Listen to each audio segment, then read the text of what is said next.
Buen día para todos, gran gusto en saludarlos. Comienza Caminante por Carve, una mañana que se presenta todavía oscura, pero aparentemente va a estar lindo, ¿no? Presencia del sol ayer fue un día realmente espectacular y bueno, nos ha dado un alce a los fríos que venimos soportando en los últimos días. Jorge en los controles, una hora de comunicación con todos ustedes, muchos temas para compartir, mucho para informar. Han pasado muchas cosas y van a venir otras sin duda.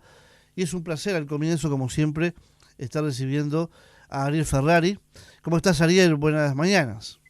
Buenos días, Néstor. Un saludo a toda la audiencia, para ti en particular. Y bueno, otro sábado más compartiendo temas de seguridad social. Siempre hay novedades y hoy también las tenemos y esperemos que la información que como sábado tratamos de compartir con la audiencia sirva para ir en un momento tan particular como esto, donde se ha empezado a ir como el proceso de remate de la posibilidad de una reforma del sistema jubilatorio. A mí no me gusta decirle de seguridad social, porque la seguridad social es mucho más que jubilaciones, más allá de que en particular el BPS es una parte sustantiva de las prestaciones, los servicios que brinda. De todas formas, hay mucho más que eso. Hoy estaremos hablando de algunos temas que pueden hacer a la propia reforma y bueno, bienvenido a la audiencia, un gusto de compartir otro sábado más. Ariel, hay mucho para hablar esta mañana. Sin duda, estamos a un paso del Congreso de la UNASPU, los regionales que están ya terminando, en fin. Y vamos a hablar también hoy de un tema que es muy importante, que nos ha dejado nuestra compañera Mariana Lloveras para poder presentarlo en algunos minutos, que tiene que ver, Ariel, con algo que sin duda, hay que debatirlo y mucho también, ¿no? Cuando hablamos de inclusión social, cuando hablamos de esos temas que a veces a la gente le cuesta entender, pero que son de todos los días y que los involucran absolutamente a todos, ¿no? Por ejemplo, que tú después lo vas a ampliar, pero hablando de inclusión social, la inclusión digital ha sido muy importante y de eso nos va a estar hablando María Elena en algunos minutos. Sí, este martes en una conferencia de prensa, el directorio de BPS y de Antel presentó o lanzó lo que ahora se llama Programa Vida Pitá. Y creo que no es solamente un tema de título, porque en el 2015 se creó como una política de Estado el Plan Vida Pitá, que era un programa de parte del Estado de hacer que los adultos mayores no quedáramos fuera de un mundo que avanza hacia la tecnología y por lo tanto, dado el instrumento, se repartieron más de 280.000 tablets y poder de alguna forma integrarnos. Pero no solo fue el reparto, fue la capacitación, fue el crear actividades colectivas donde las asociaciones de jubilados jugaron un rol importantísimo, donde se desarrollaban actividades colectivas, donde además Antel había instalado para que utilizaran en forma gratuita la conectividad con los equipos Wi-Fi. Y bueno, y esa historia, esa razón que lamentablemente desde nuestra visión empieza a cambiar ahora, no hay que olvidarla. Y bueno, y María Elena nos hace un aporte bien interesante de esa historia con algunos comentarios y algunas también declaraciones que en su momento hicieron actores de ese plan y que vale la pena compartirlo con la audiencia. Vamos a hacerlo, Ariel, ahora y después, bueno, tenemos un menú extenso. Va a estar después de 7:30 nuestro compañero, el economista Gabriel Regalado, en un mano a mano contigo y hablando de un montón de temas importantes, pero ¿te parece a ti? Y bueno, le pedimos a la audiencia que escuche este informe que nos hace, esta puesta a punto, esta reflexión que nos deja nuestra compañera María Elena Lloveras. Buenos días, estimada audiencia de Carve. Hoy nos vamos a ocupar de hablar sobre la inclusión digital de jubilados del Banco de Previsión Social. Y nos preguntamos, ¿Cuánto significó para las personas mayores el uso de la tablet? Para quienes promediamos los 80 y más, recordamos con nostalgia la tablet, porque nos introdujo en la tecnología informática, porque a través de las aplicaciones podíamos acceder en un solo paso a la comunicación, la lectura, las imágenes, los cursos de capacitación. Veíamos películas, sacábamos fotos y todo este paquete de oportunidades para quienes percibían una jubilación del Banco de Previsión Social inferior a alrededor de lo que hoy serían 40.000 pesos. Su adquisición y preparación a través de cursos para saber usarla era gratis. Recordamos cuando se desacreditaba la oportunidad que teníamos de ingresar a la tecnología. En este punto escucharemos al expresidente del Banco de Previsión Social, maestro Ernesto Murro, en una entrevista periodística que expresaba lo siguiente. Esto que estamos disfrutando hoy con estos queridos viejos y viejas de nuestro país que tanto se merecen, en el Día del Abuelo, en el Día de Artigas, bueno, creo que son las cosas que nos alegran la vida, que nos reconfortan. Y bueno, yo tuve con ganas de traer hoy una cebolla de regalo, porque ¿se acuerdan cuando salieron a hacer la contra de las tablets picando cebolla para ofender o tratar de ofender a los veteranos? Bueno, pero dije no, vamos a hacer las cosas positivamente. Y esto es lo lindo, es la gente que está recibiendo en todo el país. Estamos entregando unas 70.000 por año, este año vamos a estar llegando a las 230.000 tablets. Se han hecho casi 4.000 talleres de educación en 80 localidades del Uruguay, en los 19 departamentos, con la colaboración de los voluntarios del MIDES, con los centros MEC, con lo que está haciendo Antel. O sea, pensemos, si no tuviéramos Antel, no hubiera sido posible ni el Plan Ceibal para los niños y adolescentes, ni el Plan Ibirapitá para los jubilados. Cuando llegamos a las 100.000 tablets entregadas, una socia de Ajupen Rosario, Colonia, departamento de Colonia, en una entrevista periodística mencionaba cómo afectó en ella el uso de la tablet. La escuchamos. Desde abril del 2016, que fue la fecha que me la entregaron, estoy aprendiendo, que nunca se termina de aprender. Bueno, yo más que nada la utilizo para Facebook, aunque tenga tanta mala fama Facebook en determinados aspectos que yo los reconozco, no los dejo de reconocer, pero a mí Facebook me ha permitido formar grupos. Entre ellos están los de los canales de televisión, por supuesto. Pero me permite la comunicación con mis seres queridos. Tengo 2 sobrinos en el exterior. Entonces, no solo mantenemos comunicación, sino que nos enviamos fotos. Ha sido un arma fundamental para nosotros, los grandes o los viejitos. A mí me gusta decir viejitos. Es una fuente de conocimiento, es una fuente de información, no terminamos nunca de aprender.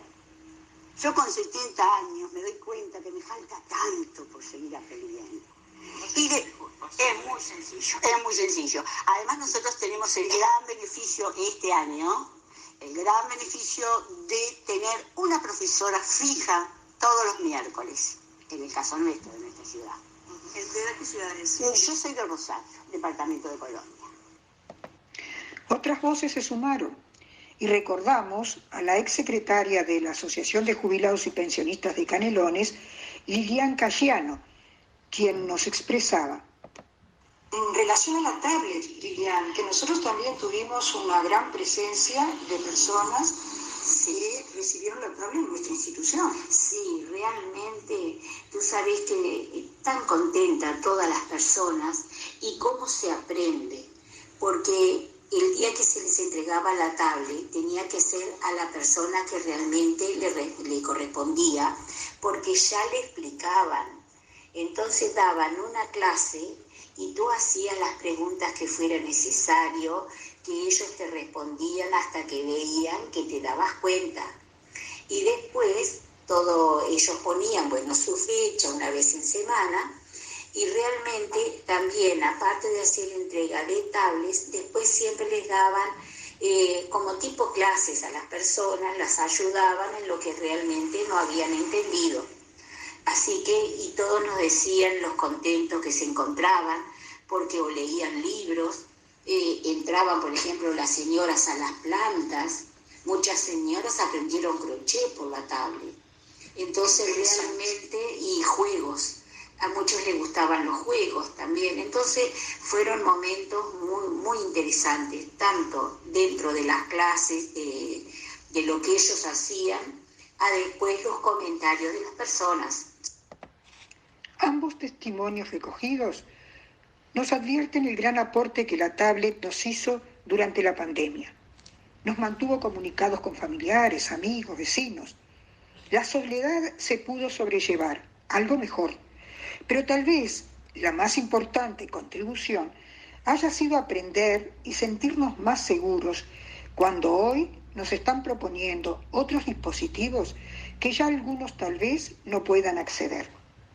Sería deseable que quienes doblamos el codo de los 75 y más podamos acceder a una tablet por las ventajas que nos proporciona a nivel motriz y sensorial.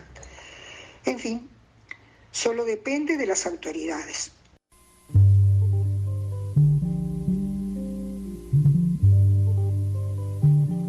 El agradecimiento a Mariana Lloveras por este aporte muy importante, sin duda. Escuchamos ahí a Ernesto Murro, entre otros, y esa anécdota que trajo Ernesto, bueno, cuando se habló en su momento en las redes sociales que los jubilados iban a utilizar la tablet para picar cebolla, ¿no? La verdad, muy oportuno Ernesto en su comentario, en algo que nos dolió mucho, pero además creo que habla a veces de la ignorancia de algunos temas, ¿no? O de hablar a la ligera sin profundizar, sin saber la importancia del mismo. Ariel, antes de darle paso a Analía Gullón, tu opinión acerca de este lanzamiento que se hizo la pasada semana, ¿qué dejó en claro, Ariel, todo esto? Lamentablemente que un programa de gobierno que funcionaba con excelencia, que esos dos testimonios, tanto de la compañía de Rosario como de Canelones, son parte o un ejemplo de cientos que recibimos nosotros cuando recorriendo el país visitamos las asociaciones de jubilados, que hoy además con mucha preocupación las directivas en cada asociación dicen qué respuesta le damos a la gente cuando naturalmente vienen a la asociación a preguntar: a mí no me toca la tablet, a mí no me van a dar un dispositivo nuevo. Bueno, esos cambios de que ya en las asociaciones no se hagan esas actividades, no solo de capacitación, que eran bien importantes, sino esas actividades colectivas de integración, son parte de los cambios. Y además, eso que nos decía María Elena, que hasta 8 BPC tenían derecho a recibir la tabla gratis, hoy se bajó a 5 BPC, en vez de 41.000, 25.820 pesos, pero además hay que ser mayor de 65 años, no alcanza con ser jubilados, y lo más complejo es que si en este periodo que va desde el 2015 hasta acá recibiste la tablet, aunque sea una tablet que ya se descontinuó, aunque sea una tablet que por el uso tiene problemas y no funciona, bueno, no tienes en esta etapa derecho a recibirla. Por lo tanto, excluye a una parte importantísima de eso que definía el gobierno del 2015, era para que los adultos mayores no queden relegados, hay que darle tecnología. Hoy podríamos resumirlo en una frase diciendo: para que algunos adultos mayores que cumplan con las condiciones que además no sabemos cómo se pudieron definir, porque cuando vino el tema del directorio no nos opusimos. Sí es cierto, no votamos porque queremos que empezara a rodar este nuevo programa de Virapita, porque creo que si se escucha la bronca de la gente, las preocupaciones que tienen los miles de excluidos, esto en el proceso del tiempo tiene que ir cambiando, modificándose, y además seguir siendo un tema de Estado y no un tema comercial. Que si a mí me toca, me dan un celular que está tasado hoy en 6.000 pesos, pero tengo más plata, me puedo comprar algo mejor. Puedo llegar a comprarme una tablet, si vale 10.000 pesos, pongo 4.000 y lo tengo. Y eso es discriminación, eso es romper con lo que era una acción colectiva de igualdad, de solidaridad, dando el instrumento a cada uno independiente de sus posibilidades económicas. Entonces, bueno, bienvenido que se haya empezado con limitaciones, además de que se van a empezar a entregar por dígito de la cédula, empezando por el dígito 0. Por lo tanto, aquel que tenga dígito 9 va a tener que esperar hasta el año que viene, cuando por mayo, por abril, tal vez sea el momento que le corresponda la entrega si cumple con las otras condiciones. Sin duda, estas cosas no las compartimos, pero ya seguiremos hablando porque, bueno, en la segunda media hora vamos a hablar del presupuesto del BPS, que se aprobó también esta semana. Y allí, para el año que viene, no hay un gran presupuesto para el plan Ibirapitá como para decir vamos a avanzar. Por lo tanto, bueno, son preocupaciones que la audiencia tiene que saber, y la importancia de tener una representación, un director que pueda trasladar informaciones y plantear una posición crítica, defender la posición que reivindica la UNASPO y que sin duda estará planteado en el orden del día del próximo jueves y en el Congreso número 26 de la UNASPO. Ariel, siguiendo con voces, con temas, es un gusto estar recibiendo ahora, ya está en línea, a Analía Gullón, integrante del equipo y de CLN de UNASPO, y además, bueno, hablar de lo que fue la reciente inauguración, Ariel, ¿no?, de la sede propia de la UNASPO allí en Boulevard Artigas, muy enfrente al Parida Rosell. Te está escuchando Analía en su colonia, querido. ¿Cómo estás, Analía? Buenas mañanas. Buen día a todos, a ustedes ahí en el estudio, a toda la audiencia de Carve. Una mañana fría. Fría, sí. Fría. Como corresponde tal vez este mes. Sin duda. Analía, bueno, la UNASPO con su casa. Así es, la UNASPO con su casa, y la verdad que un orgullo para la UNASPO. La UNASPO tenía su local en Comodato, en el que todos nos reuníamos, pero ahora tenemos casa propia. Ahora la casa es de UNASPO, es de todos los jubilados, es un precioso lugar, un muy buen lugar, cerca de Tres Cruces, cosas que es muy importante para aquellos que venimos del interior, porque nos queda cómodo para llegar a nuestra casa, la casa de UNASPO, en Boulevard Artigas, o sea que, como tú dijiste, frente al Pereira, o sea que es muy muy sencillo para nosotros.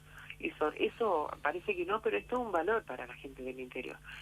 Y además fue una inauguración donde las palabras de nuestra presidenta Brenda Mora realmente fueron muy emocionantes. Ella estaba emocionada, ella que ha trabajado toda una vida con UNASPO, la verdad que tenemos casa propia, fue toda una emoción, pero además es un logro para UNASPO haber podido tener esto. O sea, es un esfuerzo que hace UNASPO con esto, y me parece muy importante que nosotros, jubilados y pensionistas, tengamos un lugar propio después de tantos años, después de prácticamente 30 años, logremos esto. Y se hizo algo muy lindo, se invitó a todos aquellos que queríamos ir a ese día, el miércoles, 27 a la inauguración, para escuchar las palabras, se cortó la cinta, se paseó por la calle que está muy linda, muy muy prolija, con lugares para los compañeros que trabajan, los funcionarios, muy lindos lugares, con una sala de reunión que tiene las fotos de los compañeros, de los queridísimos compañeros,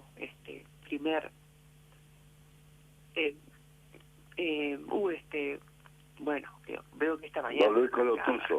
Sí, estoy trancado. Don Luis Colotuso, nuestro primer director por el BPS y jefe Stari. Estaban las fotos de los dos, o sea que uno lo recibe eso, lo recibe Qué lindo.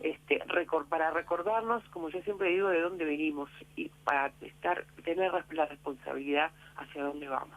Ariel, qué momento ese, ¿no? Porque, a ver, no es poca cosa contar con la sede propia en el marco de los 30 años, en un entorno que veníamos complicado de la pandemia. Habla las claras de ese crecimiento, de esa fortaleza de la UNASPO. Sí, a ver, a veces las responsabilidades no nos permiten estar en todos lados. Tal Y cual. el martes había habido directorio y también lo hubo el miércoles, por lo tanto, cuando llegamos tarde, había pocos compañeros, no pudimos estar en el acto presencialmente, pero bueno, había que asumir la responsabilidad que los compañeros nos confiaron, en particular Tito, de integrar ahí en su nombre el directorio. Pero era emocionante poder entrar. Yo no conocía esta casa, no había entrado, entré el miércoles por primera vez.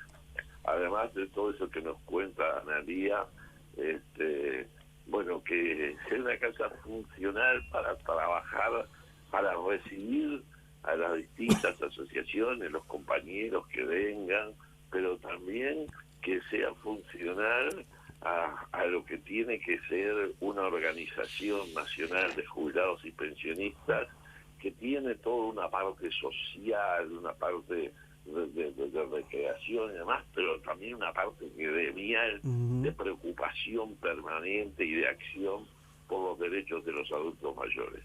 Y creo que eso va a permitir potenciar más, y es un patrimonio más que tiene la organización nacional, que sin duda hace a la solidez y a lo que es, como bien dice Analía, la continuidad de un camino que empezaron nuestros viejos queridos, que no debemos nunca olvidar, que debemos saber de dónde vienen. Y recuerdo allí con esa foto de dos queridos directores, representantes de jubilados y pensionistas, que físicamente no están, pero tanto el profesor James como el primer secretario, además de ONASPU, y primer director en representación de los jubilados y pensionistas, don Luis Alberto Colotuso, con sus imágenes allí nos acompañarán siempre. Y además, lo decía Analía, delegaciones de todo el país, mostrando la representatividad de ONASPU, ¿verdad? Tal cual. Analía, aprovechamos a preguntarte, estamos ya a nada, ¿no? La semana que viene es el Congreso en Piriápolis, precedido de estas regionales. Así es, y no es lo mismo que dijo ayer, algo muy importante que vimos, estaba lleno de compañeros del interior. Y eso habla mucho de ONASPU, la verdad, porque hay que recordar que a los compañeros que fueron, les costó trabajo llegar a algunos. Compañeros de lugares lejanos como Bella Unión, ahí estaban en la nueva casa, justo. Y ahora esos mismos compañeros los encontraremos en el Congreso 26 de ONASPU, en Piriápolis, que lleva el nombre de dos queridos compañeros recientemente desaparecidos, como son Norma Duque, la impresionante Normita, y Beethoven Corvo. O sea, dos compañeros de esa gente imprescindible, los imprescindibles, como decimos. Bueno, va a llevar el nombre de estos compañeros y los vamos a reunir en un congreso que va a ser elector, como siempre lo hemos hecho en los congresos de ONASPU, en Piriápolis, esta vez luego de no habernos reunido en forma, por todo el tema de la pandemia, en más de 2 años. O sea, va a ser el primer congreso virtual, presencial, porque el último que tuvimos fue virtual, y va a ser muy importante porque va a ser un congreso elector, en el que vamos a elegir las nuevas autoridades por los 22-24, en el que esperamos la misma cantidad de gente, o sea, la misma presencia con jubilados, que hemos tenido en los anteriores congresos. La gente ya se está anotando, las asociaciones para el congreso. Y hay un movimiento interesante, una preocupación, uno de preguntar por el Congreso, de saber las cosas en las asociaciones, porque hemos conversado con las asociaciones, nuestras vecinas, como yo a veces digo, las más cercanas, y ya se está todo preparando para ir al Congreso. Y yo siempre digo, cuando uno se prepara para ir al Congreso es porque quiere estar presente, porque quiere participar, porque quiere decidir quiénes van a ser sus autoridades en este nuevo periodo. Y eso, además de dar la importancia de lo que es la ONASPO, del reconocimiento de las asociaciones a la ONASPO, de esto que tenemos que cultivar, no perder, y al contrario, seguir profundizando. Porque las recorridas que hicimos, un poco previo a las elecciones y después de las elecciones, previo al regional, se ha hecho mucha recorrida.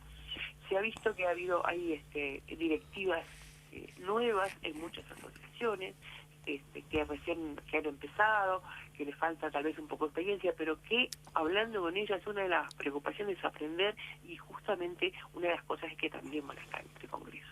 Entonces, todo este movimiento de ONASPO, o sea, todo lo de las visitas, lo del congreso, los regionales, es todo en la ONASPO en movimiento. La ONASPO yendo a donde tiene que ir a conversar y teniendo sus frutos ahora en el Congreso, digamos, parte de sus frutos en el Congreso con la presencia de las asociaciones. Pensamos que en este Congreso elector va a haber una lista única de compañeros, porque si bien es cierto que otras veces hubo dos, no eran diferentes visiones, sino tal vez diferentes estrategias para llegar a un mismo objetivo. En este Congreso, esas dos visiones han visto que es mucho más lo que nos une que lo que nos separa. Creemos que el momento es muy importante de encontrarnos unidos. Los jubilados hemos perdido muchas cosas, ya estamos perdiendo derechos, hemos perdido poder adquisitivo, el plan Ceibal ya no es plan, es un programa Ibirapitá, no estamos en el Ceibal. Recién lo explicó María Elena, cuáles son que ya no es como era para todos. Tenemos muchas cosas por las cuales estar unidos para seguir peleando por esas cosas, para seguir defendiendo estos derechos que estamos perdiendo. Entonces pienso que esto ha hecho tal vez que los pequeños detalles que tal vez en algún momento nos separaron, ahora estemos más unidos que nunca, estemos para votar una lista hecha por compañeros, entre compañeros, pensada, y que se será llevada, o que será en las elecciones en el Congreso. Y es un buen paso que se da, porque se está poniendo sobre todo la mirada en lo que tenemos por delante, en lo que tenemos para defender, en que ya nos movilizamos el 12 de mayo y aún no hemos sido escuchados, en que le mandamos carta al presidente y aún no nos ha recibido ni nos ha contestado, y fueron como 3 cartas que hicimos. O sea, tenemos mucho para hacer y para estar unidos para trabajar por todo esto, más los derechos de las personas mayores. O sea, tenemos mucho para hacer en la ONASPO. Y para eso creo que justamente la importancia que hemos dado, la reflexión que tenemos es, esto lo tenemos que hacer juntos, unidos, todos. Y esa creo que va a ser la gran idea de este Congreso, va a ser la gran fortaleza de este Congreso, donde se trabajará en plenaria. Como es un Congreso elector, no habrá, por supuesto, comisiones, porque no es un Congreso programático, donde tengamos diferentes temas para tratar, pero va a ser nuestro Congreso, primer Congreso, nuevo de la pandemia, no, cuando la pandemia ha aflojado, porque todos sabemos que esto continúa y que hay gente que fallece igual, y que no es que esto desapareció y ya no importa más nada, sino simplemente estamos en un mejor momento, pero que siempre tenemos que estar alertas y preocupados, porque, por supuesto, es un problema sanitario que va a ser difícil desaparición. Nada en este tipo de cosas desaparece de un día para otro, simplemente la vamos a ir llevando y cambiando como ha ido cambiando, y vamos a estar estamos en otro momento. Analia, te mandamos un beso enorme.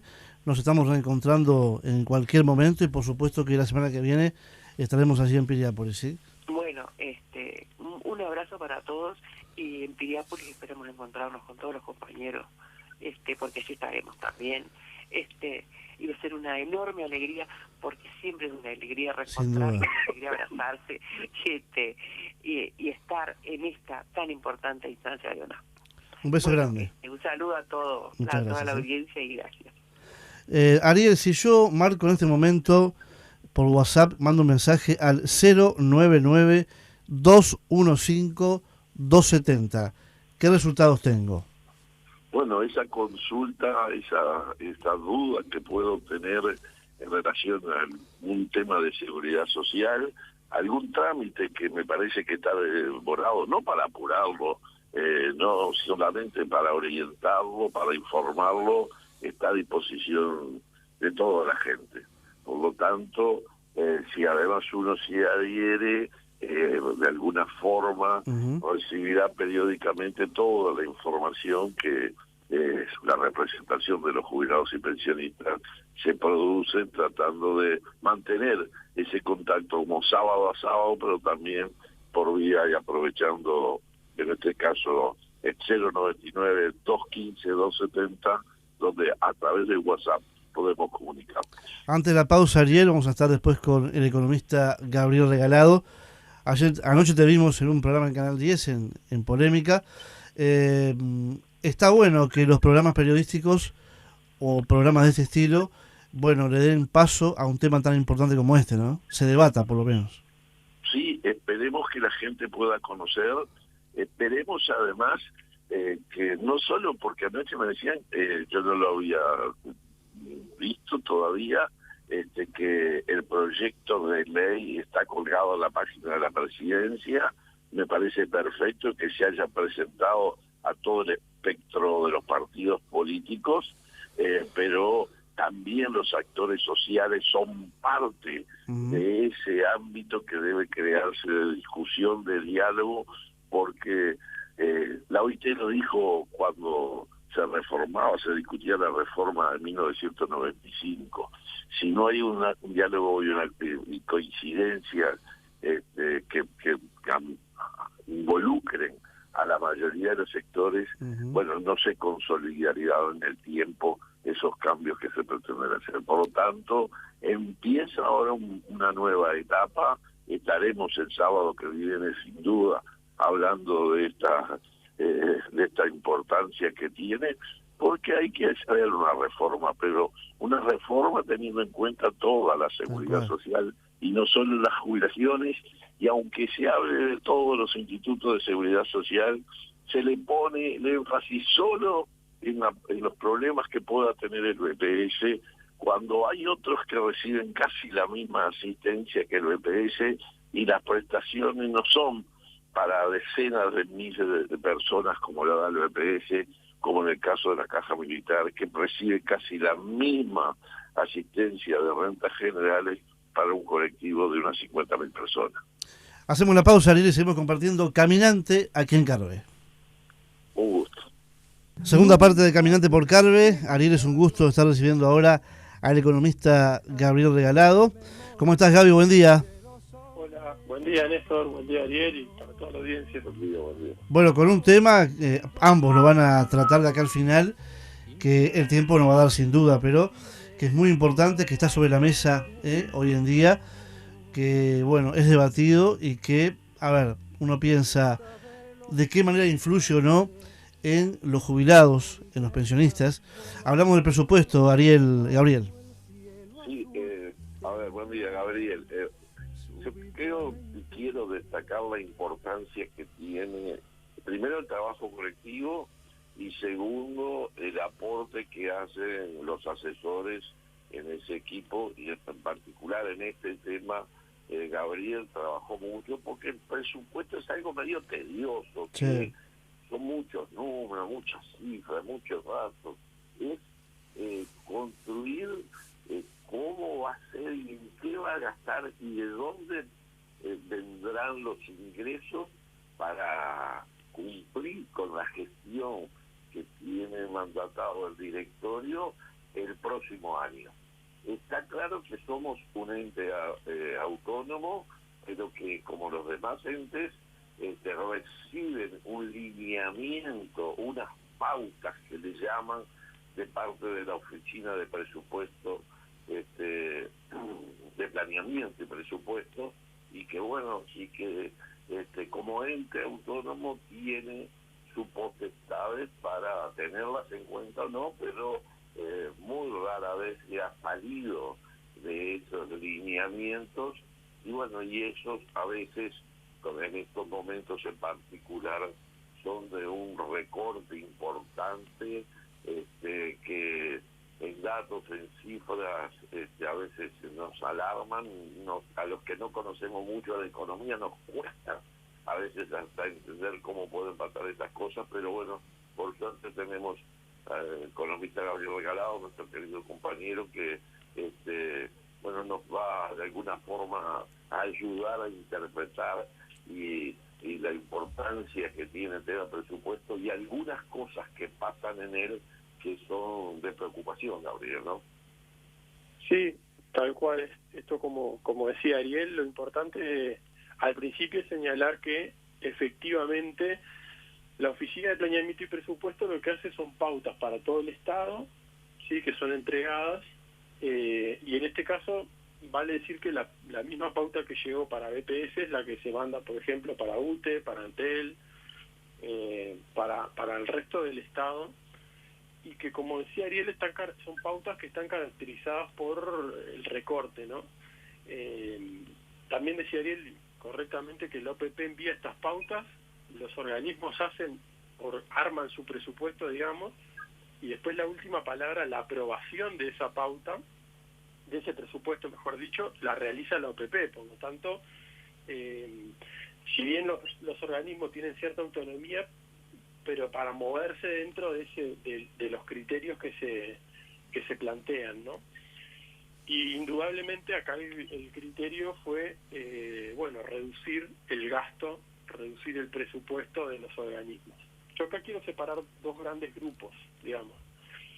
Por un lado, las cuestiones, el BPS como que tuviera dos presupuestos, vamos a decirlo así, para que lo imaginen más claramente. Un presupuesto sobre el que tiene muy poquita incidencia, vamos a decir, que es el presupuesto de todas las prestaciones que da. ¿Por qué digo que tiene poca incidencia? Porque si una persona tiene 60 años de edad y 30 años de servicio y va a BPS y quiere jubilarse, BPS no le puede decir que no le corresponde, o que espere, o que no hay plata, digamos. Tiene que cumplir con el derecho que tiene esa persona de jubilarse. Lo mismo si se enferma y tiene un subsidio por enfermedad o un seguro de paro porque lo despidieron. Entonces, en lo que tiene que ver con todas las prestaciones que se dan, en la gran mayoría, ¿sí?, como están consagradas por ley, son un derecho, BPS, digamos, tiene que apegarse al cumplimiento de esa ley. Entonces, hay como un presupuesto que en cierta medida uno lo que hace es proyectar cuánto puede ser hacia el año que viene, pero sobre el que no tiene mucho margen. Ahora sí hay un segundo presupuesto, llamémosle así, que tiene que ver con la parte más operativa de BPS e incluso con algunas prestaciones que da el banco y que sí, sobre las que sí puede llegar a tener un margen mayor de maniobra. A ver, porque está arriba de la mesa y porque es una de las que hemos venido hablando en los últimos tiempos. Ustedes saben que el plan Ibirapitá es o el programa Ibirapitá ahora, lo que era el viejo plan Ibirapitá, que ahora es programa Ibirapitá, cuando se traslada a BPS se traslada con un presupuesto. Bueno, ese presupuesto que se le asigna al programa, lo asigna BPS en función de la negociación que hace con OPP y se asigna un monto de dinero que ya les digo, se negocia, pero que podría ser superior, ¿sí? Sin embargo, se asigna este monto, ese monto lo que hace es implicar determinadas condiciones que en determinada manera se terminan reflejando, como hemos venido hablando, en que de ahora en adelante menos jubilados puedan acceder no ya a una tablet sino a un celular, ¿ah? Pero les decía, hay un segundo presupuesto que es un presupuesto de gasto de funcionamiento del organismo, y quizás ahí es donde sí la OPP mandó un lineamiento muy claro de recorte que se viene aplicando en el presupuesto 2020, en el 2021, en el 2022 y que sigue para el año siguiente. Y que básicamente está caracterizado por reducir fuertemente 3 áreas. La primera es la de los cargos, ¿sí? La de los puestos de trabajo. Ahí OPP tiene un lineamiento muy importante de reducción de los puestos de trabajo. Quizás el que más se comenta o el que está más en el día a día tiene que ver con reponer 1 de cada 3 vacantes que se generan. Es decir, la gente se jubila, o los funcionarios se jubilan o renuncian, y por cada 3 que se van, BPS va a reponer solo 1 puesto de trabajo. Y, por supuesto, los puestos que estaban vacantes, que por algún motivo no se había llegado a hacer un concurso, que se estaba en esas condiciones, la OPP pidió también eliminarlos. Para que se hagan una idea, hasta entre 2020, 2021 y 2022 se eliminaron 575 cargos y se prevé eliminar en el presupuesto siguiente otros 270 cargos, ¿sí? Es decir, estamos hablando de cerca de 850 cargos más o menos que se van a estar eliminando solamente en 3 años, ¿tá? Esto, por ejemplo, tiene un correlato muy importante después en lo que la gente ve en el día a día, que tiene que ver, no sé, con la atención. ¿Sí? Cuando uno entra a agendarse porque va a querer jubilarse, o entra a agendarse para determinada prestación, y se encuentra con que hoy, quizás en julio, tiene agenda para hoy casi en agosto, tiene agenda para octubre o para noviembre en algún caso, bueno, tiene que ver en parte con esto, ¿no? Con que no solo no se renuevan muchas de las personas que se van jubilando, que además podríamos hablar incluso de que BPS es un organismo relativamente añoso, digamos, porque tiene una plantilla de gente que está muy próxima al retiro, y eso se sabía, y esas personas se han ido jubilando, sino porque también, bueno, no se ha podido ingresar nuevo personal por esta restricción que les planteaba. Y esa quizás es el primer gran impacto que tiene esto, que me imagino, capaz que Ariel, que está más recorriendo el interior, un comentario más, ¿no? Afirmando lo que vos decís, por las consecuencias de la falta de personal, que cualquier ciudadano que va al BPS lo sufre, en definitiva. Y esto, a ver, un ejemplo, BPS tiene varios locales en el interior. BPS tiene 89 locales en todo el país, que hasta en pequeñas localidades hay una oficina de BPS. Muchas de ellas estaba con un solo funcionario, que si un día, es decir, si iba al baño tenía que cerrarlo, para hacerlo gráfico, irónico, pero BPS planteó la necesidad de por lo menos tener 3 funcionarios en cada uno y que autorizara la OPP eso, cosa que no se autorizó solo 2, pero bueno, con la complejidad que tiene eso. Y una reflexión, si bien se piensa en el presupuesto que es posible que haya una reforma de la seguridad social, y está claro que el BPS la tiene que aplicar, bueno, el presupuesto independiente del presupuesto que así se pone, hay una carencia de funcionarios que no sabemos además cómo va a poder resolverse si llegara a encontrar la reforma o una aprobación. Entonces creo que ahí es un tema que tiene mucho que ver con la gente, que a veces se conoce poco, y por suerte tenemos esta posibilidad, estos espacios que hacen a que no sea ajeno a la gente lo que pasa cuando se discute el presupuesto. Y otro tema ahí que me interesa muchísimo, que vos nos ilustrabas muy bien, que tiene que ver con los ingresos para financiar el presupuesto del BPS, se van a ver contenidos, a pesar de que en las proyecciones se pone que va a haber un índice medio de salario que bueno, que es difícil pensar que se va a llegar. De todas formas, va a haber menos recaudación, tanto en industria y comercio como en el sector civil, de la que tenemos este año cuando comparamos. Y esa hay una razón, en lo civil, que tiene que ver con ese 3x1 que decís vos de ingreso, donde menos funcionarios públicos aportarán a la seguridad social, porque muchos se jubilan y no son, de alguna forma, como pasa en el BPS, en el resto de la administración pública pasa lo mismo, porque no se cubren con nuevos ingresos, y eso es también un tema presupuestario importante. Sí, indudablemente. Son todos aspectos que llamaron la atención al momento de estudiar la propuesta, ¿no? Con respecto, para empezar de atrás para adelante, digamos, esto que decías al final, creo que es importante también tener en cuenta algo, porque quizás mucha gente ve o está viendo que hay como una apuesta, y sobre todo es una de las cosas que trajo la pandemia, a la realización de gestiones a distancia, ¿no? Entonces mucha gente quizás se acerca al EPS y le dicen, eso lo puedo hacer por la web, o eso se tiene que agendar por la web, o ese trámite o ese documento que le falta lo puede mandar con el usuario personal. Eso, en cierta medida, sí sirve para darle más comodidad o para mejorar la celeridad de la gente para ingresar un trámite o para empezar un trámite, está muy bien. Ahora, el problema o la situación que tenemos hoy en día es que detrás de esa persona que manda una documentación, detrás de esa persona que inicia un trámite quizás desde su casa, necesariamente tiene que haber un funcionario o una funcionaria que se encargue de darle trámite a eso.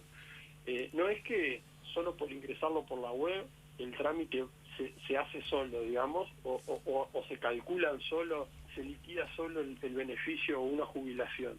Eso detrás tiene un funcionario, una funcionaria que toma el trámite y le da continuidad. Por eso es importante tener claro que muchas veces la tecnología que se plantea como sustituta de mano de obra muchas veces, en este caso no funciona así, no alcanza solamente con darle la posibilidad a la gente, que repito, si es para mayor comodidad o celeridad está bien, pero eso se tiene que reflejar después en la continuidad de los trámites. Y esto segundo que decía Ariel es bien significativo también. Industria y comercio es la afiliación más importante que tiene BPS, no solo en cuanto a lo que es la recaudación de los aportes, sino de gente, de personas que cotizan, ¿sí?, a la afiliación industria y comercio. Puede haber afiliación industria y comercio, civil y escolar, rural, ¿sí? Pero la más importante es industria y comercio. Y cuando BPS hace la proyección para decir, bueno, ¿cuánto voy a recaudar por aportes en el 2023 por las personas que cotizan en la afiliación de industria y comercio? El monto de dinero que espera recaudar en 2023 es menor al del 2022. Un poco menor, no tanto, pero ¿por qué llama la atención esto?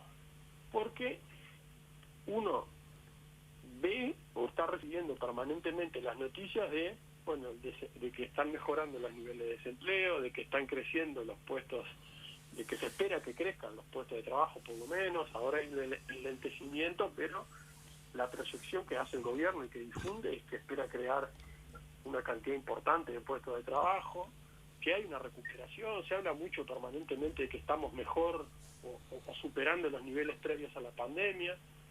Entonces, ¿cómo se compatibiliza que haya más empleo o menos desempleo, más personas en actividad, con que haya menos recaudación?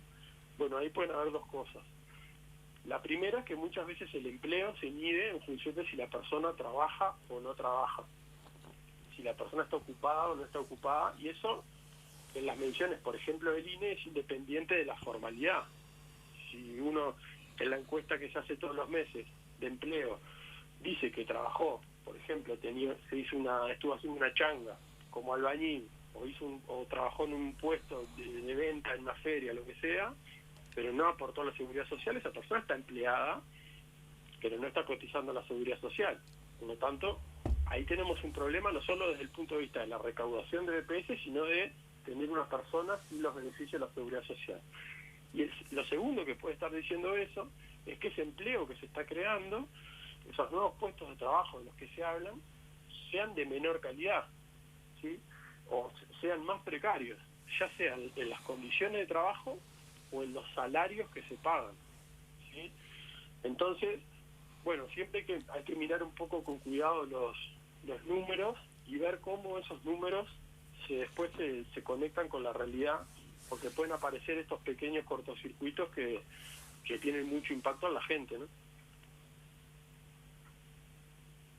Ariel, Bueno, sin duda... Realmente, sí, Néstor, adelante. No, que es un tema muy, muy, muy vasto y complejo, ¿no? Nos quedan 2 minutitos. Sí, no, para ir cerrando, esto da para más análisis. Nosotros no acompañamos este presupuesto, son muy críticos a que, bueno, BPS no desarrolle y profundice las políticas en materia de seguridad social. La realidad con los números nos muestra que va a ser el 2023 un año muy complejo, muy difícil, para el cual hay que seguir trabajando, y bueno, y seguiremos compartiendo en los próximos sábados este tema, y relacionado también con esto, que esta etapa nueva que empieza ahora de la posible reforma del derecho jubilatorio, donde, bueno, BPS tiene un rol bien importante, y que estas cosas hay que también tenerlas en cuenta cuando se habla de sostenibilidad del sistema y se le responsabiliza a la falta de recursos financieros para poder sostener el actual sistema, y se busca en el recorte de los beneficios una reforma. Creo que acá, con ese ejemplo de qué pasa en industria y comercio, es una demostración. Si va a haber, como hay hoy, 200.000 informales que no aportan a la seguridad social, ¿qué transformación habría si se trabajara por la formalización del empleo de esa gente? O si hay políticas de empleo que permitan reducir esa brecha brutal que tenemos de más de 100.000 desocupados que buscan empleo si no lo tienen. Tal cual. Y que, bueno, que es una realidad que seguiremos compartiendo, Gabriel, contigo y con otros compañeros con mucho gusto. Gabriel, un abrazo grande, ¿eh? Bueno, un abrazo para todos, para las órdenes. Que pases bien. Ariel, el próximo sábado a las 7 de la mañana, pegadito al informativo, seguiremos haciendo Camino al andar. No se vayan de carro, llega Vale Tanco. Chao.